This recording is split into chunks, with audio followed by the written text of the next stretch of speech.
En tu examen de autónoma te preguntarán por los ángulos. Primeramente, ¿qué es un ángulo? Esa es la porción del plano comprendida entre dos semirrectas, es decir, dos lados, con un origen común llamado vértice. Los ángulos parten de un punto y tienen dos líneas que salen desde ese punto y que generan una apertura representada por un arco. El grado de apertura de esos arcos está representado por el ángulo. El concepto de ángulo corresponde a la geometría, una de las ramas de las matemáticas, pero también se puede aplicar en otros campos. La medición de los ángulos se realiza a partir del sistema sexagesimal, que se expresa en grados, minutos y segundos. Un grado equivale a 60 minutos y un minuto equivale a 60 segundos. La cantidad de grados podría ascender hasta 360, que es considerado el giro completo de una circunferencia. Los ángulos están representados por una magnitud que puede ser analizada y comparada con otras, por lo que existen operaciones entre ángulos, como la suma, resta entre sí o multiplicar y dividir por números enteros. La recta que divide en dos partes iguales a un ángulo se llama bisectriz, y cualquier punto de ella equidista de ambos lados del ángulo. Los ángulos se pueden clasificar entonces de acuerdo a ciertos criterios. Primero comencemos con los de según su amplitud.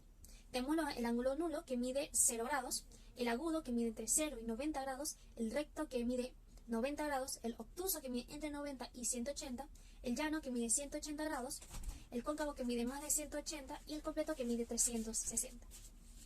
Ahora vemos según la relación con otro ángulo. Están los suplementarios, que suman 180, y los complementarios, que suman 90 grados. También tenemos según su posición. Tenemos ángulos consecutivos, los cuales son ángulos que comparten un lado y un vértice. Adyacentes, que son ángulos consecutivos, y el lado que no comparten forma parte de la misma recta. Y por último, los ángulos opuestos por el vértice, que son ángulos que comparten el vértice, pero ninguno de sus lados. Ahora bien, ¿qué operaciones realmente se pueden efectuar con estos ángulos? Primeramente tenemos la suma entre ángulos. Cuando se suman dos o más ángulos se deben sumar los grados. Y también, por supuesto, los minutos y los segundos sí corresponden, de cada uno de los ángulos. Por otra parte, si se resta dos o más ángulos, se deben de restar los grados y también, si corresponden, minutos y segundos, y de cada uno de los ángulos. Tenemos las multiplicaciones, que es que cuando se multiplica un ángulo por un número natural, se deben multiplicar los grados, los minutos y los segundos por ese número. En el caso de los valores de los minutos o segundos que superen los 60, se deberá pasar a esa unidad a la siguiente escala. Si se pasa de los 60 minutos, el restante se transformará a segundos. Y por último tenemos las divisiones con ángulos. Cuando se divide un ángulo por un número natural, se deben dividir los grados, los minutos y los segundos por ese número. Al comenzar, se dividen los grados por el número y el resto que se obtiene se transforma en minutos al multiplicarlo por 60. Y se agrega a los minutos que ya se tenían. Se dividen los minutos y el resto se agrega a los segundos que ya se tenían, que luego se dividen. Muy bien. Ahora que conocemos muy bien qué son los ángulos y qué forman parte de ellos, ¿cómo se puede medir un ángulo? Existen diferentes instrumentos para medir los ángulos, como el transportador y el goniómetro. El transportador es una herramienta plana y semicircular que se utiliza para medir ángulos en grados. Se coloca el centro del transportador en el vértice del ángulo a medir y se alinea el borde recto del transportador con uno de los lados del triángulo. Luego se lee la medida del ángulo en grados en la escala del transportador.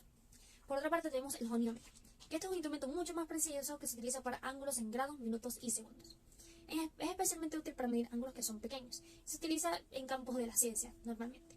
Este consta de dos brazos que se pueden girar y ajustar para medir el ángulo entre ellos. Se colocan los brazos de los lados del ángulo que se desean medir y se lee la medida del ángulo en la escala del goniómetro.